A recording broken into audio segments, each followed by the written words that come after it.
ये कहानी है बैगमैन नाम की एक ऐसी आदमी की जो है तो इंसानी लेकिन उसकी शक्ल भूत जैसी है। वो बच्चों को अगवा करता है और बैगमैन उसे इसलिए कहा गया है क्योंकि वो बच्चों को अगवा करने के बाद अपने बैग में जबरदस्ती ठोस कर भर देता है। जिस भी बच्चे के वो पीछे पड़ जाता है उसे फिर हासिल करके ही दम लेता है। तो इस कहानी में भी वो एक बच्चे के पीछे पड़ गया। अब क्या उसकी फैमिली बच्चे को बचा पाएगी या वो भी बैगमैन का शिकार हो जाएगा। तो फिल्म शुरू होती है और हम एक बाप और बेटी को देखते हैं जो एक जगह पर खेल रहे। लड़की कुछ परेशान लग रही थी जो चीज उसके डैड ने नोटिस कर ली। वो कहते हैं, बेटा क्या बात है, तुम कुछ परेशान लग रही हो। मैंने तुम्हारी माँ को भी बताया था कि हमारी बेटी को कोई टेंशन है, अगर कोई बात है तो हमें बता सकती हो। इस पर उसकी बेटी ज्यादा कुछ तो नहीं कहती, बस इतना कि मैं अपने पास्ट माजी को लेकर परेशान हूँ, पर मुझे उम्मीद है कि मैं धीरे धीरे ठीक हो जाऊंगी। उसके डैड कहते हैं, अच्छा बेटा तुम गाड़ी के पास जाओ, मैं तुम्हारे लिए पिज्जा लेकर आता हूँ ताकि तुम्हारा मूड ठीक हो सके। लड़की जब गाड़ी के पास आई, यहाँ लगी लाइट्स जलने बुझने लगती हैं, जिसके बाद एकदम से सारी लाइट्स बंद हो जाती हैं। लड़की काफी डर गई और क्योंकि काफी देर हो गई थी, उसके डैड वापस नहीं आए थे, इसलिए वो खुद ही उनके पास जाने का फैसला करती है। वो उसी होटल पहुंच जाती है जहाँ से उसके डैड पिज्जा लेने आए थे। होटल पूरी तरह खाली था और जब वो आगे जाती है डैड को देखने, तो वो जमीन पर पड़े हुए थे। उनकी हालत काफी खराब थी, जख्मी थे और उठ भी नहीं पा रही थी। ऐसा लग रहा था जैसे वो पैरालाइज हो गए हैं, यानी उनके हाथ पाँव काम नहीं कर रहे थे। वो अपने डैड की ऐसी हालत देखकर काफी घबरा जाती है, पर इससे पहले कुछ समझ पाती, यहाँ बैगमैन आ जाता है जो लड़की को पकड़कर जबरदस्ती उसे बैग में ठोस कर भरने लगता है। फिर उसने जैसे जिप बंद की, लड़की की वही मौत हो जाती है। अब इस हादसे को 4 साल बीतते। जिसके बाद हम एक फैमिली को देखते हैं जिनमें हस्बैंड का नाम पैट्रिक था, जिसके साथ उसकी वाइफ और उनका छोटा सा बेटा रहता था। ये फैमिली काफी खुशी से अपनी जिंदगी गुजार रही थी। अब आज इनके घर पैट्रिक का भाई और उसकी वाइफ की बहन इनसे मिलने आते हैं, जो पहले भी आते रहते हैं। अब पैट्रिक और उसका भाई लकड़ी का बिजनेस किया करते। पैट्रिक अपने भाई को बताता है कि मैंने एक मशीन बनाई है जो पेड़ों की कटाई बहुत अच्छी और कम टाइम में कर सकती है। इस मशीन के इस्तेमाल से हमारी बहुत सारी मेहनत और पैसे बच जाएंगे। जब उसके भाई ने मशीन का काम देखा तो वो भी कहते हैं कि हाँ भाई, बहुत खूब, आपका ये प्रोजेक्ट सभी लोगों को बहुत पसंद आएगा। अब यहाँ पैट्रिक की वाइफ, जिसका नाम करीना था, वो भी अपनी बहन से बातें करती है और फिर जैसे ही रात हुई वो लोग वहाँ से चले जाते हैं। पैट्रिक जब डस्टबिन में कचरा डाल रहा था तो घर की लाइट्स जलने बुझने लगती हैं और जंगल वाली साइड से उसे आवाजें भी सुनाई दे रही थी। पैट्रिक को लगता है कि जरूर जंगल में कोई आया है, इसीलिए वो जाकर चेक करता है, पर वहाँ उसे कोई भी नजर नहीं आता, जिस वजह से वो घबरा सा जाता है। सुबह होते ही पैट्रिक अपनी कंपनी में चला गया जहाँ उसका भाई भी था और ये दोनों भाई वर्कर से काम करवा रहे होते हैं। ये कंपनी इनके डैड ने खड़ी की थी, जिसके मालिक अब ये दोनों भाई थे, क्योंकि इनके डैड की तो मौत हो गई। पैट्रिक का भाई कहता है, जब से डैड की मौत हुई थी तभी से मुझे बुरे बुरे सपने आया करते थे, पर जैसे तैसे मैंने खुद को संभाल ही लिया। अब पैट्रिक चाकू से तराश कर लकड़ी का उल्लू बना रहा था। उसने और भी कई सारे लकड़ी के जानवर बनाए थे जो उसे उसके डैड ने सिखाए थे। अब पैट्रिक का भाई तो वहाँ से चला गया, लेकिन पैट्रिक अपने बचपन के बारे में सोचने लगता है कि एक दिन बचपन में वो अपने भाई के साथ एक केव यानी गार के पास गया था। एक टाइम था जब इस केव के अंदर खुदाई का काम हुआ करता था, पर कुछ टाइम से केव के अंदर काम रुक गया और तब से यहाँ कोई आता जाता नहीं था। अब छोटा पैट्रिक जब उस केव के पास खड़ा था तो केव से एक आदमी बाहर आने लगा, जिसके हाथ में कैंची थी और वो चुपके से उसके बाल काट लेता है। ये देखकर पैट्रिक काफी डर गया और नीचे गिर जाता है, पर तब तक आदमी दोबारा से केव के अंदर चला गया, जबकि पैट्रिक भी फिर वहाँ से भाग जाता है। अब प्रेजेंट टाइम यानी मौजूदा वक्त में हम करीना को देखते हैं जो घर में अपने बच्चे के साथ खेल रही। पर जब करीना अपने लैपटॉप पर काम करने लग गई तो उसका अपने बच्चे पर से ध्यान हट गया और उसका बच्चा खेलता हुआ जंगल में चला जाता है। वो असल में एक डॉल का पीछा करते हुए आगे बढ़ता जा रहा था। कुछ टाइम बाद जब करीना को अपने बच्चे का ख्याल आया तो उसे देखती है, पर जब वो उसे दिखाई नहीं दिया तो हर जगह वो उसे ढूंढने लगती है। काफी परेशान भी हो गई, पर बच्चा ना मिलने पर वो उसे जंगल में चेक करने गई। कुछ दूर जाने पर आखिर उसे अपना बच्चा मिल गया, जिसे देखकर करीना की जान में जान आई। वो उसे उठाकर घर लाने लगती है, पर उसे अपनी गलती का एहसास भी हुआ कि मुझे इस तरह अपने बच्चे को अकेला नहीं छोड़ना चाहिए था। रात को जब पैट्रिक घर आया तो करीना उसे भी ये बात बताती है और जब भी दोनों बातें कह रही थी, अचानक लाइट फिर से जलने बुझने लगती है, जैसे पहले भी कर रही थी। अब ये देखकर पैट्रिक हैरान रह गया कि लाइट के साथ ऐसा क्यों होता है, पर उसने इस चीज को नजरअंदाज कर दिया। फिर वो जाकर अपने लैपटॉप पर काम करने लगता है। वो चाकू से उल्लू को तराश रहा था जो वो इतने टाइम से बनाने की कोशिश कर रहा था। तभी उसके पास मेल आई कि बड़ी कंपनी उसे कर्जा देने के लिए तैयार नहीं है। इस बात से उसे गुस्सा आ गया और वो उस चाकू को टेबल पर मारकर तोड़ देता है, फिर उसे कचरे में फेंक देता है। पैट्रिक को अपने बेटे के कमरे से आवाज आई, ऐसा लग रहा था जैसे वो किसी से बातें कर रहा है, इसीलिए वो अपने बेटे के कमरे में जाता है और उसे पूछता है कि तुम किससे बातें कर रहे थे। बच्चा बताता है कि यहाँ पर एक डॉल थी, उस गुड़िया से ही मैं बातें कर रहा था, पर पैट्रिक को तो यहाँ कोई डॉल दिखाई नहीं देती। मगर इस बात को नजरअंदाज करके वो अपने बच्चे को सुला देते हैं। और जब वो वापस आ रहा था तो लाइट्स एक बार फिर जलने बुझने लगती हैं। इस चीज से पैट्रिक परेशान हो गया था। वो अपने कमरे में आकर खिड़की से जंगल की तरफ देखने लगता है। उसे महसूस होता है कि जंगल में कोई इंसान है, इसलिए वो अपना बेसबॉल बैट लेकर घर के बाहर आया और जंगल की तरफ देखकर कहता है कि तुम जो कोई भी हो, मजाक करना बंद करो, समझ आई, और सीधी तरह सामने आओ, फिर तो मैं तुम्हें देख ही लूंगा। इतना बोलकर वो इंतजार करने लगा पर जंगल में से कोई भी नहीं आता। तभी करीना भी अपने बच्चे को लेकर बाहर आ गई। पैट्रिक उसे कहता है कि तुम घर के अंदर जाओ जल्दी से, क्योंकि हमारी कोई जासूसी कर रहा है। अब रात तो जैसे तैसे गुजार लेते हैं, पर अगली सुबह इन्होंने पुलिस को बुला लिया। ये सारी बात बताते हैं और पुलिस इनके घर, जंगल, हर जगह की छानबीन करती है, पर उन्हें कुछ भी अजीब नहीं मिलता। जब पुलिस छत पर चेक करने गई तो वहाँ लकड़ी के टुकड़े पड़े हुए थे। वो देखकर पैट्रिक कहता है ये लकड़ी के टुकड़े यहाँ कैसे आए, जबकि इन्हें तो मैंने कचरे में फेंक दिया था। तब पुलिस ऑफिसर सबूत के तौर पर लकड़ी के टुकड़े अपने पास रख लेते हैं और पैट्रिक को अपना नंबर देते हुए कहते हैं कि तुम बस होशियार रहना और अगर कोई भी मसला बने तो हमें कॉल करके बुला लेना। फिर पैट्रिक एक बार फिर अपने काम पर लग जाता है। उसने जब कचरा चेक किया तो वहाँ उसे वही उल्लू मिलता है जो कि उसने बचपन में बनाया था, और उसे ये पता नहीं था कि बचपन वाला ये उल्लू मेरे पास में कैसे आया। इसीलिए वो इस बारे में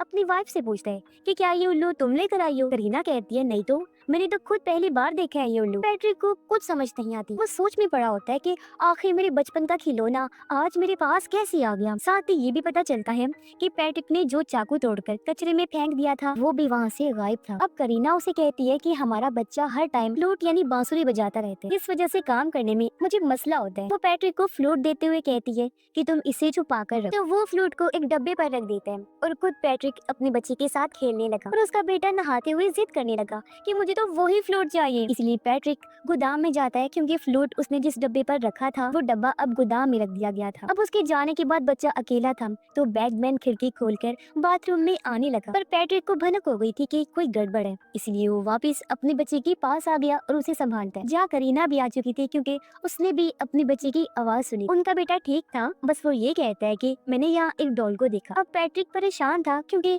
उसे फ्लूट नहीं मिली थी, हालांकि वो उसने डब्बे पर रखी थी। यहाँ तक कि पैट्रिक कचरे को भी चेक करता है कि शायद किसी ने उसे गलती से फेंक दिया होगा, पर फ्लूट तो कचरे से भी नहीं मिलती। जिसके बाद वो सोने अपने कमरे में चला गया, पर तभी उसके फोन में घर के अलार्म का मैसेज आया कि उसमें कोई गड़बड़ है। इसलिए पैट्रिक अलार्म चेक करने गया, पर वो तो बिल्कुल ठीक था, बस किसी ने उनके शेड का दरवाजा खोल दिया था। जब पैट्रिक शेड का दरवाजा बंद करने जाता है तो वो वहाँ एक डॉल को देखता है जिसने एक कैप भी पहनी हुई थी, और ये कैप बचपन में पैट्रिक भी पहना करता था, यानी कि ये उसकी बचपन की थी। अब ये देखकर तो पैट्रिक और घबरा गया क्योंकि अब तो उसकी बचपन की कैप भी यहाँ आ गई थी। वो जब घर के अंदर वापस आने लगा तो ये देखकर तो वो चौंक जाता है कि घर की सभी खिड़की और दरवाजे बंद है। वो बाहर ही रह गया, अपने घर के अंदर नहीं जा पाता। लेकिन जब उसने दरवाजे की खिड़की से झांक कर देखा तो अंदर बैगमैन आ गया था। पैट्रिक काफी घबरा जाता है। वो जल्दी से दरवाजे की खिड़की तोड़कर सबसे पहले दरवाजा खोलता है और जल्दी से अंदर आ जाता है। फौरन से अपनी वाइफ और बेटे के पास जाकर सबसे पहले उनकी जान बचाता है। पर जब उसने घर को चेक किया तो उसे कोई भी नहीं मिलता। लेकिन पैट्रिक काफी डरा होता है। वो अगले दिन पुलिस को बुला लेते हैं। पुलिस ऑफिसर उसे कहता है कि तुम्हें अपने घर के बाहर सीसीटीवी कैमरास लगवा लेने चाहिए। अच्छा ये बताओ घर से क्या कोई चीज गायब भी हुई है। इस पर पैट्रिक कहता है कि हाँ, मेरे बेटे की फ्लूट जो वो अक्सर बजाया करता था। ऑफिसर उसे शांत करता है कि ये घबराओ नहीं, हम अब से तुम्हारे घर के आसपास ही रहेंगे। लेकिन पैट्रिक फिर भी परेशान होता है। उसे कुछ समझ नहीं आ रही थी कि आखिर हो क्या रहा है, क्यों मेरे लिए दिन ब दिन मसले बढ़ते जा रहे हैं। वो इस बारे में अपने भाई को भी बताते हैं और कहते हैं कि बचपन में जो मैंने उल्लू बनाया था वो आज मेरे पास आ चुका है, और जो कैप में हमेशा पहना करता था वो भी किसी ने लाकर रख दी है, पर मैं ये नहीं जानता कि ऐसा आखिर किसने किया। अब रात को जब पैट्रिक सो रहा था तो उसे बुरे बुरे सपने आने लगते हैं, जैसे बैगमैन उसे उसके बेटे को दूर कर रहा है। फिर पैट्रिक अपने बचपन के टाइम को याद करने लगता है कि जब एक दिन वो अपने डैड के साथ जा रहा था तो वो उसे उसी केव के पास लेकर आई और बताते हैं कि लोगों का कहना है कि इस केव के अंदर एक बैगमैन रहता है, लेकिन आज तक किसी ने उस बैगमैन को देखा नहीं है और वो बच्चों को अगवा करके ले जाता है। अब पैट्रिक उस टाइम क्योंकि छोटा था इसलिए अपने डैड को कहता है कि मैं जानता हूँ आप मुझे डरा रही है ना, ताकि मैं अच्छे से पढ़ाई कर सकूँ, अपने सारे काम कर सकूँ। इस पर उसके डैड कहते हैं नहीं बेटा, मैं डरा नहीं रहा, सच बता रहा हूँ। और बैगमैन उन्हीं बच्चों को पकड़कर अपने साथ लेकर जाता है जो अच्छे हों, सारा कहना मानते हो और अपने काम अच्छे से करते हो। तो मैं सच जानते हुए भी ऐसा क्यों चाहूंगा मेरी जान, बस मैं तो ये कहना चाह रहा था कि तुम भी एक अच्छे बच्चे हो तो बस संभल के रहना। अब पैट्रिक का ये ख्याल पूरा होते ही वो अपने घर में एक दिमागी डॉक्टर को बुलाते हैं जो पैट्रिक को चेक करके उन्हें बताती है कि पैट्रिक को बस नींद की कमी है, इसकी नींद पूरी नहीं होती जिस वजह से इसे अजीबोगरीब चीजें चीजें नजर आती हैं और कुछ ऐसी चीजें जो हकीकत में होती भी नहीं है। जैसे कि मुझे अपनी रिसर्च से पता चला है कि पैट्रिक को बचपन में भी अजीब सा आदमी दिखाई दिया करता था, जिसे पैट्रिक ने अपने ड्राइंग्स में बनाया था, पर हकीकत में वो आदमी नहीं था क्योंकि उसे किसी ने भी नहीं देखा था। तो ये बस पैट्रिक की ख्याल है, इतना परेशान मत हो। फिर वो पैट्रिक को सलाह देती है कि अच्छी नींद लिया कर, लेकिन फिर भी अगर तुम्हें डर लगे तो एक बार अपना घर बदल कर देख लो। उसका ये आइडिया पैट्रिक और करीना को पसंद आया, इसलिए वो एक होटल में कुछ दिन रहने का फैसला करते और अपने बेटे को वो करीना की बहन के घर छोड़ देते हैं ताकि वो अपनी आंट के साथ कुछ दिन रहेगा तो उसका मूड अच्छा हो जाएगा। फिर पैट्रिक और करीना होटल में आ जाते हैं। दोनों बातें करने लगी। करीना उसे पूछती है कि तुम्हारे साथ बचपन में क्या हुआ था। तब पैट्रिक बताता है कि अपने डैड की बैगमैन वाली बात से मैं काफी डर गया था, इसलिए मेरे डैड फिर मेरे पास आए। उन्होंने मुझे एक चाकू देकर कहा कि बैगमैन तुम्हारे आसपास भी रह सकते हैं, तो अपनी हिफाजत के लिए इसे हमेशा अपने पास रखो और अगर तुमने ये चाकू खो दिया तो बैगमैन फिर तुम्हें नहीं छोड़ेगा। और देखो आज वो चाकू मुझसे खो गया है। उधर हम करीना की बहन को देखते हैं। वो फोन पर किसी से बात कर रही थी और करीना का बेटा आराम से सो रहा होता है, पर अचानक लाइट जलने बुझने लगी। इससे वो थोड़ा घबरा गई और जाकर बच्चे को चेक करती है, जो बिल्कुल ठीक था। पर तभी दरवाजे की बेल बजी और जब उसने जाकर चेक किया तो वो बैगमैन था जो यहाँ भी आ गया था। उसे देखकर करीना की बहन काफी डर गई और जल्दी से जाकर बच्चे को संभालती है। वो मदद बुलाने के लिए किसी को कॉल करने की कोशिश करती है, पर अब तक सारी चीजों ने काम करना बंद कर दिया था, इसीलिए वो हाथ में चाकू लिए करीना के बेटे को लेकर अलमारी में छुप जाती है। पर बैगमैन जो उन्हें देख चुका था यहाँ भी आ जाता है उन्हें पकड़ने के लिए। बैगमैन करीना की बहन को पकड़ लेते हैं। अपने बचाव में वो भी उस पर हमला करती है और खुशकिस्मती से अपनी और बच्चे की जान बचा लेती है। कुछ देर बाद यहाँ पैट्रिक, करीना और रेस्क्यू टीम भी आ जाती है। करीना की बहन को थोड़ी सी चोट आ गई थी, इसलिए उसकी पट्टी कर दी जाती है। फिर पैट्रिक फैसला करता है कि मैं अपनी फैमिली को लेकर अपने भाई के घर रहूंगा, इसलिए वो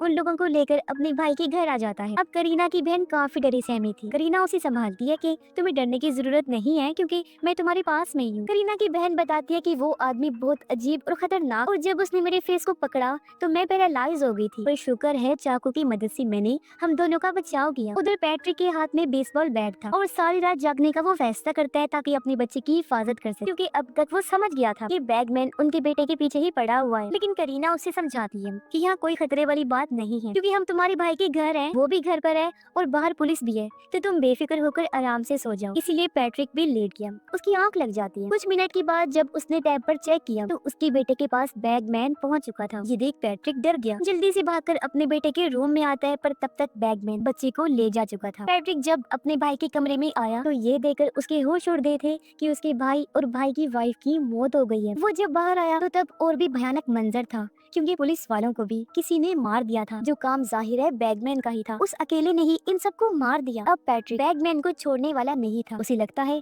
कि जरूर इस बैगमैन ने मेरे बेटे को अपने बैग में डाला हुआ है, इसलिए पैट्रिक उसका पीछा करने लगता है। पीछा करते करते वो उसी केव के पास आ गया, लेकिन यहाँ पर काफी अंधेरा था और तो और पैट्रिक के पास कोई हथियार भी नहीं था। तभी उसे केव के अंदर से अपने बेटे की आवाज आई, जो कह रहा था डैड प्लीज मुझे बचा लीजिए। इसलिए पैट्रिक इस केव में आकर अपने बेटे को ढूंढता हुआ काफी आगे चला जाता है। उसने देखा कि यहाँ तो बहुत सारी मोमबत्तियां जली हुई हैं, जगह जगह घोंसले भी बने हुए हैं, जिनमें उन सभी बच्चों का पसंदीदा सामान पड़ा हुआ था, जिन बच्चों को बैगमैन उठाकर ले जाता था अपने बैग में डालकर। तभी पैट्रिक एक बैग को खोल देता है, जिसके अंदर वही डॉल थी जो उसके बेटे को नजर आया करती। पैट्रिक देखते हैं कि इसके अंदर से मेरे बेटे की आवाज आ रही है, यानी कि यहाँ उसका बेटा नहीं था, बल्कि इस डॉल के जरिए पैट्रिक को बेवकूफ बनाया गया था, जो देखकर तो उसे और भी गुस्सा आने लगा और वो डॉल को तोड़ देता है। उधर करीना और उसकी बहन को उनका बच्चा मिल गया था, जिसे वो लोग संभालते हैं और पुलिस को कॉल करके बुला लेते। पैट्रिक जो अभी भी केव के अंदर था, वो कहता है कि तुम जो कोई भी हो सामने क्यों नहीं आते। उसका ये कहना ही था कि तभी बैगमैन आ जाता है। वो पीछे से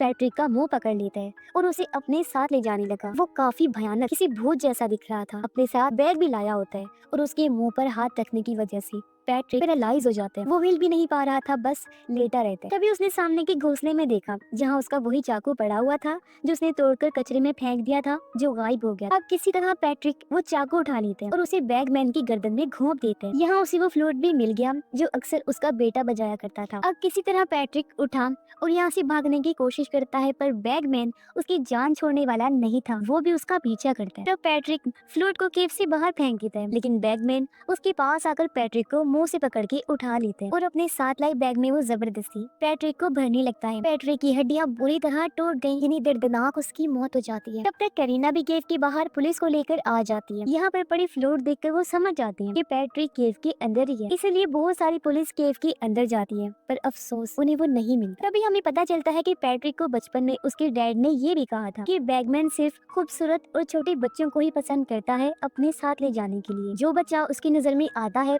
बैगमैन उसके बाल काट लेता है और फिर उस पर नजर बनाए रखता है। अब भले ही वो बच्चे जितने मर्जी बड़े क्यों ना हो जाएं, बैगमैन उनका पीछा करना नहीं छोड़ता। फिर जब उसे मौका मिलता है तो वो बच्चे को अपने बैग में डालकर ले जाता है। इसीलिए तो पैट्रिक के बचपन में बैगमैन ने उसे पसंद किया, उसे नजरों में रखना शुरू कर दिया और उसके बाल भी काट दिए। हालांकि पैट्रिक बड़ा भी हो गया, लेकिन उसने पीछा नहीं छोड़ा और आखिरकार वो उसे ले ही गया। इससे हमें पता चलता है कि इनके घर में बैगमैन पैट्रिक के लिए आया करता था, ना कि उसके बेटे के लिए, और आखिर उसे हमेशा के लिए अपने साथ ले। और इसी दुख भरी एंडिंग के साथ ही ये फिल्म इधर ही खत्म हो जाती है।